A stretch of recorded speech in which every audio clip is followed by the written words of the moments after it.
students, good morning to all and welcome to my classes. Okay, ଆଜି ଆମେ ଷଷ୍ଠ ଶ୍ରେଣୀର ଏକ ସୁନ୍ଦର କବିତା ଯାହାର ନାମ ହେଉଛି ବର୍ଷା ତାର ପ୍ରଶ୍ନ ଉତ୍ତରକୁ ଡିସ୍କସ୍ କରିବା।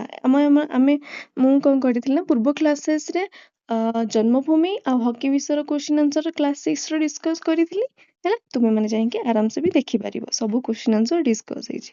ତ ଆଜି ଆମେ ଟାଇମ୍ ୱେଷ୍ଟ ନ କରିକି ଚାଲ ଯିବା ବର୍ଷା କବିତାର ପ୍ରଶ୍ନ ଉତ୍ତରକୁ ଭଲ ଭାବରେ ବୁଝିକି ପ୍ରଶ୍ନ ଉତ୍ତର କରିବା ହେଲା। ତ 1 ନମ୍ବର କ'ଣ କହୁଛି ନା ନିମ୍ନରେ ଦିଆଯାଇଥିବା ପ୍ରଶ୍ନର ଠିକ୍ ଉତ୍ତର ପାଖରେ ତାରା ଚିହ୍ନ ଦେବା ହେଲା। ଓକେ, 1 ନମ୍ବର କହୁଛି କବିତାରେ ମେଘ ମିଳିଲେ ଶୂନ୍ୟ ପଥେ କେଉଁ ପଥ ପାଇଁ କୁହାଯାଇଛି? କେଉଁ ପଥ ପାଇଁ କୁହାଯାଇଛି? ନା ଆକାଶ ପଥ ପାଇଁ କୁହାଯାଇଛି। ତ ତୁମେ ମାନେ ଏଇଠି ଷ୍ଟାର ଚିହ୍ନ ଦେବ ହେଲା। ତ ଉତ୍ତର ହେଉଛି ଆକାଶ ପଥ। ନେକ୍ସଟ 2 ନମ୍ବର, ପୃଥିବୀ ରବି ତେଜଗ୍ରାସେ ତାପିତ ଥିଲା ଅଷ୍ଟମାସେ। ଏଠାରେ ତାପିତ ଶବ୍ଦଟି କେଉଁ ଅର୍ଥରେ ବ୍ୟବହାର କରାଯାଇଛି? କେଉଁ ଅର୍ଥରେ? ନା ଗରମ ଅର୍ଥରେ ବ୍ୟବହାର କରାଯାଇଛି ହେଲା। ଓକେ, ତାପରେ ନେକ୍ସଟ ତାପରେ କ୍ୱେଶ୍ଚିନ୍ କୁ ଯିବା। ଟିକେ ରୁହ, ସେ କହୁଛି ମିଳିମିଶି ଯୋଡ଼ିବା ହେଲା। ଏଠି କିଛି ଅଣ୍ଡରଲାଇନ୍ ସବୁ ୱାର୍ଡସ୍ ଦେଇଛି, ତାର ଅର୍ଥ ସବୁ ଏପଟେ ଦେଇଛି ହେଲା।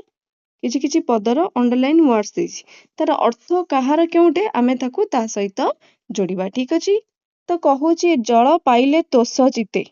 ତୋଷ ଚିତେର ଅର୍ଥ କ'ଣ? ତୋଷ ଚିତେର ଅର୍ଥ ହେଉଛି ସନ୍ତୋଷ ମନରେ ହେଲା। ତାପରେ ଅଦ୍ୱୈତ, ଏଟା ଖଦ୍ୟତ ହବା କଥା, ଅଦ୍ୱୈତ ଲେଖାଯାଇଛି ହେଲା। ଖଦ୍ୟତ କୀଟ ନିଶାମୁଖେ, ନିଶାମୁଖେ ଜଗତ ଆବୋରିଲେ ସୁଖେ। ନିଶାମୁଖେର ଅର୍ଥ କ'ଣ? ନା ସନ୍ଧ୍ୟା ସମୟ ହେଲା। ତାପରେ ଛତୁ ଯେ ଛତ୍ର ପ୍ରାୟ ହୋଇ ରାଜାର ପ୍ରାୟ ଦିଶେ ମଇ। ଛତ୍ର ପ୍ରାୟର ଅର୍ଥ କ'ଣ? ନା ଛତା ଭଳି ହେଲା। ତାପରେ ଅତିଥି ଦେଖି ଭକ୍ତ ଜନେ ଦେଶନ ତୋଷ ହୁଅନ୍ତି ମନେ। ଏଠି ଭକ୍ତ ଜନରେ ଅର୍ଥ କ'ଣ? ନା ସାଧୁ ବ୍ୟକ୍ତି ମାନେ ହେଲା।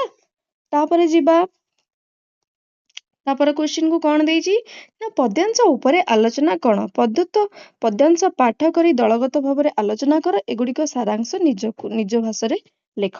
ଆରେ ଆମେ ସରଳାର୍ଥ ଲେଖିବା ହେଲା। 3ଟି ଦେଇଛି, ତାର ସରଳାର୍ଥ ଆମେ ଲେଖିବା। ତ ପ୍ରଥମେ କରେ କ'ଣ ଦେଇଛି ନା ମହି ମଣ୍ଡଳ ଦୁଃଖ ଚାହିଁ ଜଳ ଛାଡ଼ିଲା ତୋଷ ହୋଇ ହେଲା। ଏହାକୁ ଆମେ ସରଳାର୍ଥରେ ଲେଖିଲେ କ'ଣ ହେବ? ନା ଦେଖନ୍ତୁ ତୁମେ ମାନେ, ଏହି ପଦ୍ୟାଂଶଟି ପଠିତ ସାହିତ୍ୟ ବହିର ବର୍ଷା କବିତାରୁ ଆନିତ ହେଲା। ଏଠାରେ କବି କିଏ ଅଛନ୍ତି? ନା ଜଗନ୍ନାଥ ଦାସ ବର୍ଷା ଋତୁକୁ କିପରି ପୃଥିବୀର ଦୁଃଖ ଓ ସମସ୍ୟାକୁ ଦୂର କରିଛି ସେ ବିଷୟରେ ଆଲୋଚନା କରାଯାଇଛି ହେଲା, କରିଛନ୍ତି। ଓକେ, ଗ୍ରୀଷ୍ମ ଋତୁର ତୀବ୍ର ତାପରେ ପୃଥିବୀର ଚାରିଦିଗରେ ଶୁଷ୍କତା ଛାଇଯାଏ, ଗଛ ଗୁଡ଼ିକ ମୂର୍ଚ୍ଛା ଯାଆନ୍ତି, ଜୀବଜନ୍ତୁ ଓ ମନୁଷ୍ୟମାନେ ମଧ୍ୟ ବହୁତ କଷ୍ଟ ପାଆନ୍ତି। ବର୍ଷା ଋତୁର ଆଗମନରେ ଏହି ପୃଥିବୀ ଶସ୍ୟ ଶ୍ୟାମଳାରେ ପରିପୂର୍ଣ୍ଣ ହୋଇଯାଏ। ଧରିତ୍ରୀ ଶାନ୍ତିମୟ, ଧରିତ୍ରୀ ମାନେ କ'ଣ? ପୃଥିବୀ ହେଲା। ପୃଥିବୀ ମାତା ଶାନ୍ତି ପାଆନ୍ତି ଏବଂ ଗଛଲତା ପୂର୍ଣ୍ଣ ଜୀବନ ଲାଭ କରେ ଓ ସମଗ୍ର ପ୍ରକୃତି ଆନନ୍ଦମୟ ହୋଇ ଉଠେ ହେଲା। ନେକ୍ସଟ ତାପରେ କ୍ୱେଶ୍ଚିନ୍ ଯିବା, କ'ଣ ଦେଇଛି ଦେଖିବା। ଅଳପ ନଦୀଏ ପୁରିଲେ ଲହରୀ ମତେ ଉଛୁଳିଲେ ହେଲା। ଏଠି କ'ଣ କୁହାଯାଇଛି ନା ଅଳପ ଡ୍ୟାସ୍ ଡ୍ୟାସ୍ ଡ୍ୟାସ୍ ଉଛୁଳିଲେ ହେଲା। ଟିକେ ରୁହ,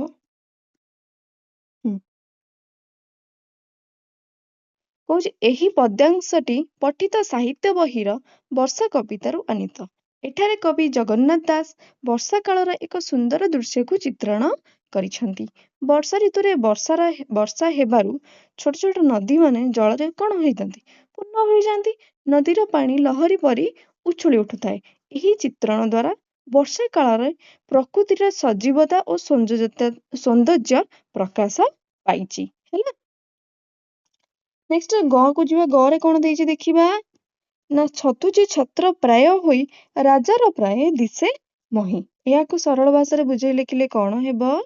ନା ଦେଖ ତୁମେ ମାନେ ଏଇଠି ଛତୁ ଯେ ଛତ୍ର ମାନେ ଏମିତି ଡ୍ୟାସ୍ ଡ୍ୟାସ୍ କରି ଲେଖିବ। ସରଳାର୍ଥ ଯେବେ ବି ଲେଖିବ ତୁମେ ମାନେ, ଉକ୍ତ ପଦ୍ୟାଂଶଟି ପଠିତ ସାହିତ୍ୟ ବହିର ବର୍ଷା କବିତାରୁ ଆନିତ। ଏଠାରେ କବି ଜଗନ୍ନାଥ ଦାସ ପୃଥିବୀକୁ ରାଜା ବୋଲି କହିଛନ୍ତି ଏବଂ ଆଉ କଣ ଏଥିରେ ଡିସ୍କସ୍ କରାଯାଇଛି ନା ବର୍ଷା କାଳର ସୁନ୍ଦର ଚିତ୍ର ଗୋଟିଏ ବର୍ଣ୍ଣନା କରାଯାଇଛି। ଦେଖିବା ଏଇ ଯୋଉ ପଦ୍ୟାଂଶର ଅର୍ଥ କଣ ନା ବର୍ଷା ଋତୁରେ ବର୍ଷା ହେବା ପରେ ଭୂମିର ଅନେକ ଛତୁ ଫୁଟିଥାନ୍ତି। ସେହି ଛତୁମାନେ ଦେଖିବାକୁ ଛତା ବା ରାଜାଙ୍କ ଛତ୍ର ପରି ଲାଗେ। ଏଇ ଛତୁମାନଙ୍କ ଦ୍ୱାରା ପୃଥିବୀରେ ଶୋଭା କଣ ହେଇଯାଏ ବହୁତ ବଢିଯାଏ। ତେଣୁ କବି କହିଛନ୍ତି ଯେ ସେତେବେଳେ ପୃଥିବୀ ରାଜାଙ୍କ ପରି ଅତ୍ୟନ୍ତ ସୁନ୍ଦର ଓ ଶୋଭାମୟ ଦେଖାଯାଏ। ହେଲା, ତେଣୁ ପୃଥିବୀକୁ ଏଠି ରାଜା ବୋଲି କୁହାଯାଇଛି।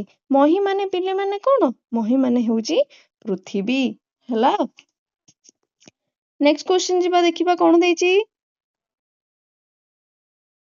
କହୁଛି ଚିନ୍ତା କରି ଲେଖିବା। ହେଲା, ଏଠି କିଛି କ୍ୱେଶ୍ଚନ୍ସ ଦେଇଛି, ତାକୁ ଚିନ୍ତା କରି ଆମେ ଲେଖିବା। ପରେ କଣ କହୁଛି ନା ମେଘମାଳ କିପରି ଭାବରେ ଜଳ ବର୍ଷା କଲେ? ନା ଲେଖିବ ମେଘମାନେ ଆକାଶ ପଥରେ ମିଳିତ ହୋଇ ବିଜୁଳି ଘଡଘଡି ଜୋର ଶବ୍ଦ ସହିତ ଜଳ ବର୍ଷା କଲେ। ତାପରେ ନେକ୍ସଟ କ୍ୱେଶ୍ଚନ କୁ ଯିବା। ଖରେ କଣ ଦେଇଛି ନା ବର୍ଷା ଋତୁକୁ ସକଳ ଋତୁଙ୍କର ସାର ବୋଲି କବି କାହିଁକି କହିଛନ୍ତି?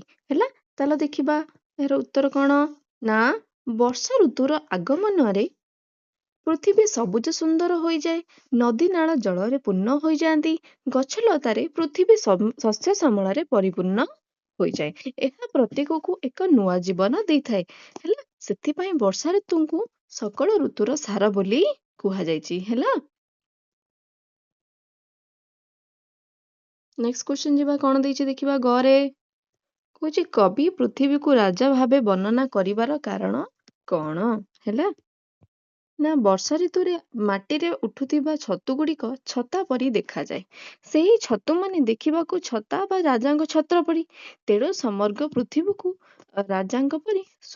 ପୃଥିବୀ ରାଜାଙ୍କ ପରି ଶୋଭା ପାଉଥାଏ। କେଉଁ ଋତୁରେ? ନା ବର୍ଷା ଋତୁରେ। ହେଲା, ନେକ୍ସଟ ତାପରେ ସେକ୍ସନରେ କଣ ଦେଇଛି ଦେଖିବା। କହୁଛି କବିତା ରଚନା ଶୈଳୀ।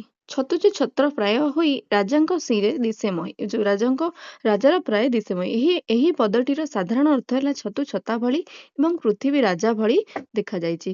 କିନ୍ତୁ ଏହାର ଭାବାର୍ଥ ଏହିପରି ହେବ, ରାଜା ଯେତେବେଳେ ଭ୍ରମଣରେ ବାହାରନ୍ତି ସେତେବେଳେ ତାଙ୍କ ଆଗରେ ଆଲଟ ଚାମର ସହ ଛତ୍ରଛତ୍ରୀ ଛାୟା ପ୍ରଦାନ ନିମନ୍ତେ ଧରାଇଥାଏ। ବର୍ଷା ଋତୁରେ ପୃଥିବୀ ପୃଷ୍ଠରେ ଅନେକ ପ୍ରକାର ଛତୁ ଫୁଟିଥାଏ। ସେଇ ଛତୁ ଗୁଡିକ ସତେ ଯେମିତି ଛତା ଭଳି ରାଜାଙ୍କୁ ଛାୟା ପ୍ରଦାନ କରୁଛି ବୋଲି କବି ବର୍ଣ୍ଣନା କରିଛନ୍ତି। ଏହିଭଳି ବର୍ଣ୍ଣନା କବିତାର ସୌନ୍ଦର୍ଯ୍ୟ ବଢାଇବା ସହିତ ଆନନ୍ଦ ପ୍ରଦାନ କରିଥାଏ। ସେହିଭଳି ପଦ ଗୁଡିକ କବିତାରୁ ବାଛ ଓ ତା ଉପରେ ଆଲୋଚନା କର।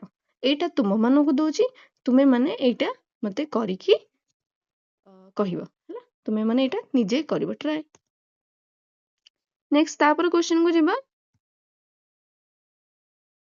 ଶବ୍ଦ ଏକ ଅର୍ଥ ଅନେକ, ଘୋର ଶବଦେ ମେଘମାଳ ଗର୍ଜନ୍ତି ବରଷିତ ଜଳ। ପଦଟିରେ ଜଳ ବର୍ଷିବା କଥା କୁହାଯାଇଛି। ବରଷିବା ଶବ୍ଦରେ ଅନେକ ସ୍ଥାନରେ ଭିନ୍ନ ଭିନ୍ନ ରୂପରେ ବ୍ୟବହାର କରାଯାଇଥାଏ। ଯେମିତିକି କଣ? ଧନ ବରଷିବା ଅର୍ଥ କଣ? ପ୍ରଚୁର ଧନ ପ୍ରାପ୍ତ ହେବା। ଫୁଲ ବରଷିବା ଅର୍ଥ କଣ? ନା ପ୍ରଚୁର ଫୁଲ ଉପରେ ପଡିବା। ସେଇଭଳି ବରଷିବା ଶବ୍ଦକୁ ଅନ୍ୟ କେଉଁ ପ୍ରକାର ବ୍ୟବହାର କରାଯାଏ ତା ଚିନ୍ତା କରି କେତୋଟି ବାକ୍ୟରେ ଲେଖିବା ଆମେ। ହେଲା, ତ ମୁଁ ଲେଖିଛି, ୱେଟ୍ କର। ଏମିତି ବି ହେଇପାରିବ ଅମୃତ ବର୍ଷିବା, ମାନେ କଣ? ଗୁରୁଜୀଙ୍କ ମୁଖରୁ ଜ୍ଞାନର ଅମୃତ ବରଷିବା ପରି ଲାଗୁଥିଲା। ଏଇଠି ଟିକେ ବରଷିବା ୱାର୍ଡରେ ମୁଦନେସ୍ ହବ, ଟିକେ ତାଲବେସ ହେଇଛି, ତୁମେ ମାନେ ଟିକେ କରେକ୍ସନ କରିଦବ। ହେଲା, ଓକେ। ତାପରେ ସେମିତି ଆଉ କଣ ହେଇପାରିବ ନା ଆଶୀର୍ବାଦ ବରଷିବା ହବ। ଜନତାଙ୍କର ଆଶୀର୍ବାଦ ନେତାଙ୍କ ଉପରେ ବରଷିବା ଲାଗିଲା।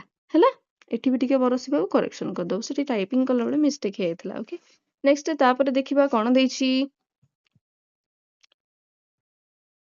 ଅନେକ ଶବ୍ଦ ପାଇଁ ଏକ ଶବ୍ଦ। ହେଲା, ଅନେକ ଶବ୍ଦ ପାଇଁ ଏକ ଶବ୍ଦ। ମଣ୍ଡୁକେ ମେଘନାଦ ଶୁଣି ଗର୍ଜନ୍ତି ଆବରୀଣ ପାଣି। କବିତାରେ ଦିଆଯାଇଥିବା ପାଣି ଶବ୍ଦଟିର ଅର୍ଥ ଜଳ। ପାଣିର ଅନେକ ଅର୍ଥ ମଧ୍ୟ ହାତ ଅଛି।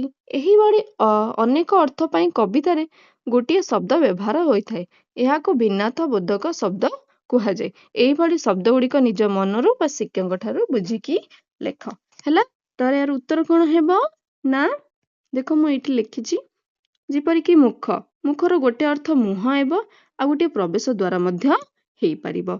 ଅର୍ଥ ଅର୍ଥ ମାନେ ବି ମାନେ ହବ, ଅର୍ଥ ମାନେ ବି ଧନ ସମ୍ପତ୍ତି ମଧ୍ୟ ହେଇପାରିବ। ପତ୍ର ପତ୍ର ମାନେ ଗୋଟେ ଚିଠି ବି ହେଇପାରିବ ଆଉ ଗୋଟେ ଗଛର ପତ୍ର ମଧ୍ୟ ହୋଇପାରିବ। ତୀର ତୀର ମାନେ ଯୋଉ ତୀର ତମେ ଖେଳିଲା ବେଳେ ୟୁଜ କରୁଛ ବା ତୀର ଯୋଉ ଚଲାଯାଏ ଧନୁଷ ସହିତ ହେଲା। ଆଉ ଗୋଟେ ତୀର କଣ ହେଇପାରିବ ନା ନଦୀର କୂଳକୁ ମଧ୍ୟ ତୀର କୁହାଯାଏ ହେଲା। ତାପରେ କ୍ୱେଶ୍ଚିନ୍ ଦେଖିବା କଣ ଦେଇଛି। ଅକ୍ଷର ସାରଣୀ ଟିକେ ରୁହ। ଅକ୍ଷର ସାରଣୀକୁ ଶବ୍ଦ ଖୋଜି ନିମ୍ନ ପ୍ରଶ୍ନ ଗୁଡିକର ଉତ୍ତର ଦିଅ। ଏଠି କିଛି ବକ୍ସରେ କିଛି ୱାର୍ଡସ୍ ଦେଇଛି। ଏଇ ସବୁ କ୍ୱେଶ୍ଚିନ୍ ପଚାରେ ତାର ୱାର୍ଡ ସବୁ ଏଇ ବକ୍ସ ମଧ୍ୟରେ ଅଛି ହେଲା। ସେଇ ବକ୍ସରୁ ଆମେ ତାର ଉତ୍ତର ଖୋଜିକି ଲେଖିବା ହେଲା। ତ ପ୍ରଥମ କ୍ୱେଶ୍ଚିନ୍ କହୁଛି ମୟୂର କାହାକୁ ଦେଖି ନାଚେ ନା ମୟୂର ମେଘକୁ ଦେଖି ନାଚେ ହେଲା। କବିତାରେ କାହାକୁ ରାଜା ବୋଲି କୁହାଯାଇଛି ନା ପୃଥିବୀକୁ ରାଜା ବୋଲି କୁହାଯାଇଛି। ମହିକୁ ରାଜା ବୋଲି କୁହାଯାଇଛି। ଖଦ୍ୟ ତ କେତେବେଳେ ଉଡି ବୁଲେ କେତେବେଳେ ନା ନିଶା ମୁଖେ ହେଲା। ସନ୍ଧ୍ୟା ବେଳେ ଉଡି ବୁଲନ୍ତି। ଖଦ୍ୟ ତ ମାନେ କଣ କି ଦେଖିବା ମତେ କମେଣ୍ଟରେ ଜଣେଇଲ ଖଦ୍ୟ ତ ମାନେ କଣ। ଓକେ ତାପରେ ଦେଖିବା ଏଇଟା ତୁମ ମାନଙ୍କୁ ଦେଲି ଖଦ୍ୟ ତ ମାନେ ମତେ ଖାଲି କମେଣ୍ଟ ବକ୍ସରେ ଜଣେଇବ। ତାପରେ ଘରେ କଣ କହୁଛି ମେଘ ମାନେ କେଉଁଠାରେ ମିଳିତ ହୁଅନ୍ତି ନା ମେଘ ମାନେ ଶୂନ୍ୟ ପଥେ ମିଳିତ ହୁଅନ୍ତି ହେଲା। ଗର୍ଜନ୍ତି ଆବରୀଣ ପାଣି ଏଠାରେ କିଏ ଗର୍ଜିବା କଥା କୁହାଯାଇଛି ନା ମୁଣ୍ଡୁକେ ଗର୍ଜିବା କଥା କୁହାଯାଇଛି ହେଲା। ତାପରେ କ୍ୱେଶ୍ଚିନ୍ କୁ ଯିବା କଣ ଦେଇଛି ଦେଖିବା ନା ପ୍ରତ୍ୟେକ ଧାଡିରେ 3ଟି ଏକ ଜାତୀୟ ଶବ୍ଦ ଦେଇଛି। ତାଙ୍କ ଭିତରୁ ଗୋଟିଏ ଭିନ୍ନ ଜାତିର ଶବ୍ଦ ମିଶି ରହିଛି। ଭିନ୍ନ ଜାତୀୟ ଶବ୍ଦଟିକୁ ଅଲଗା କରି ଲେଖିବା ହେଲା। ଟିକେ ରୁହ। ଭିନ୍ନ ଜାତିର ଶବ୍ଦ କିଏ ହବ ବର୍ଷା ବିଜୁଳି ଗିରି ଶିଖ ପବନ କିଏ ହବ ନା ଗିରି ଶିଖ ଅଲଗା ହବ ହେଲା। ତାପରେ ମଣ୍ଡୁକ ମୟୂର ଖଦ୍ୟ ତ ଛତୁ କିଏ ହବ ନା ଛତୁ ଅଲଗା ହେବ। ତାପରେ ଗ୍ରୀଷ୍ମ କାଳ ବର୍ଷା କାଳ ଅତୀତ କାଳ ବସନ୍ତ କାଳ କିଏ ଅଲଗା ହବ ନା ଅତୀତ କାଳ ହେଲା। କାରଣ ଏଗୁଡା ତ ସବୁ ଋତୁ ଅତୀତ କାଳଟି ଗୋଟେ ସମୟକୁ ଦର୍ଶେଇଥାଏ ହେଲା। ଏଇଠି ତୁମର ବର୍ଷା କବିତାର ପ୍ରଶ୍ନ ଉତ୍ତର ସବୁ ସରିଗଲା ହେଲା। ଆଉ ଯଦି କିଛି ଡାଉଟ୍ ଥିବ ତାହେଲେ ମତେ କମେଣ୍ଟ ବକ୍ସରେ ତୁମେ ମାନେ ପଚାରି ପାରିବ। ଆଉ ଭିଡିଓ ଭଲ ଲାଗିଲେ ଲାଇକ୍ କରିବ ଆଣ୍ଡ ମୁଁ ଏଇଠି ଏଇ ଭିଡିଓକୁ ମୁଁ ଏଣ୍ଡ କରୁଛି ହେଲା। ମୁଁ ଆପର ପର ବିଷୟର କ୍ୱେଶ୍ଚିନ୍ ଆନ୍ସର ଡିସ୍କସ୍ କରିବି ହେଲା। ଯଦି କିଛି ଡାଉଟ୍ ହବ ତାହେଲେ ମତେ ପଚାରିବ। ଓକେ ମୁଁ ଏଇଠି ଏଣ୍ଡ କରୁଛି ମୋ ଭିଡିଓକୁ। ବାଏ ବାଏ ମାଇ ଫେଭରେଟ୍ ଷ୍ଟୁଡେଣ୍ଟସ୍।